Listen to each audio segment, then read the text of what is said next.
Very grateful and very excited to give a speech on blockchain technology today.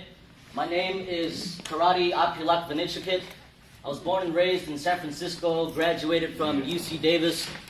I'm a current direct hard money lender for real estate investment properties, and I have been absolutely obsessed with blockchain technology the last 12 months. What is blockchain technology? What is a blockchain?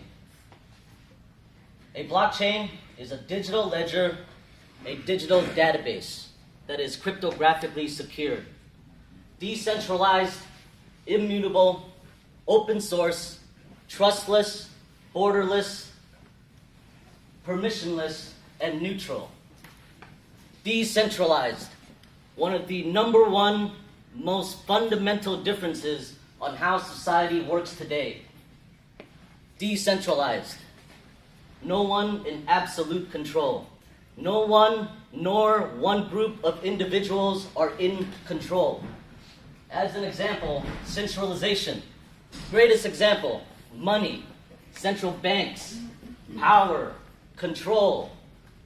They get to do what they want.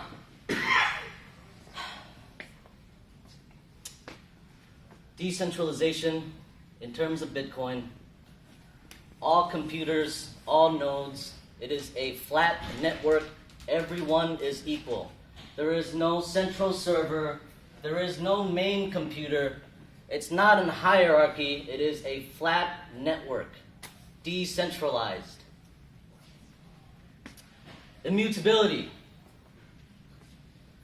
My friend went to Las Vegas about a year ago, and he went to the clubs, nightclubs, booked a table, about $10,000.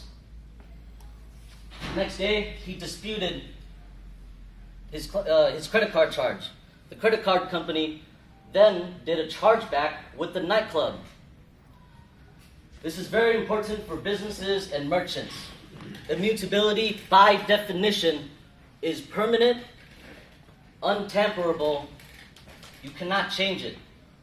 If you send your Bitcoins to the wrong address, there is no Bitcoin customer service that you can call. Unfortunately, your Bitcoins are gone. Another real-world example of immutability, we have real estate transactions, land registries, credit scores, criminal records, untamperable, kinda. Next up, open source. Open source is an important one. So, as what I fully believe is we're under a paradigm shift at the moment. Okay? With this paradigm shift, we have the old institutions and old traditional whoever. There's going to be public blockchains and there's going to be private blockchains. The public blockchains, such as Bitcoin, such as Ethereum, and such as Litecoin, are open source, 100% transparent. You can go online, go to their GitHub, which is a repository for their code, and you can see everything. There's nothing to hide. Nothing to hide. I know some of you are interested in investing in alternative coins. I am too. One of the biggest things I look for are the ICO or the altcoins GitHub, the repository. It's extremely important. It's code. Blockchain is code. Code that is a digital database, digital ledger. Trustless.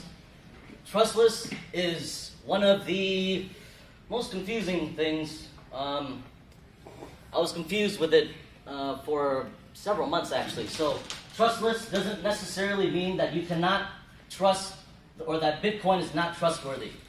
Rather, in order for the blockchain technology to work, you don't need to trust anyone in the network. For an example, miners do not trust other miners because they are specifically competing in a game to earn a monetary reward.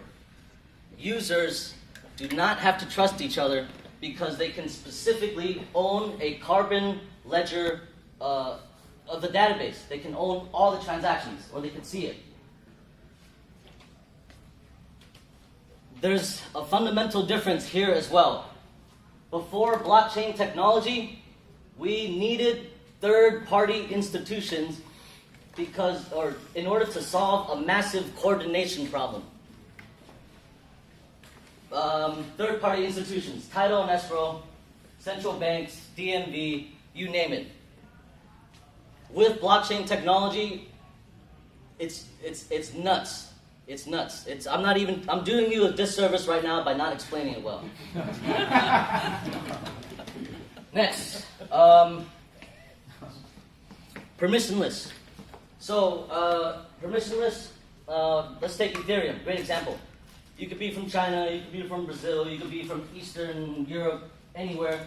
You don't need permission to go on Ethereum's decentralized network in order to build DApps, aka decentralized applications.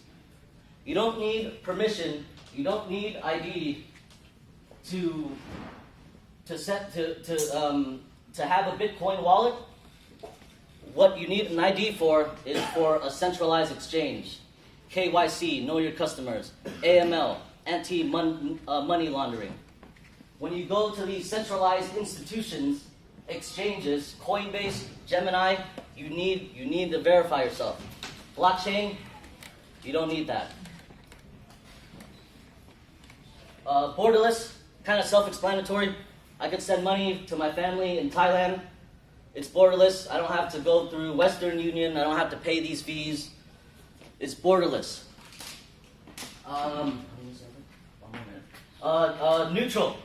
Neutral. Another Bitcoin, public blockchains, Ethereum, Litecoin, the good blockchains. So be very careful.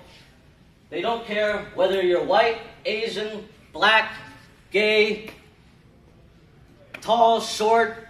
It doesn't matter. It doesn't matter. There's no discrimination with blockchain technology.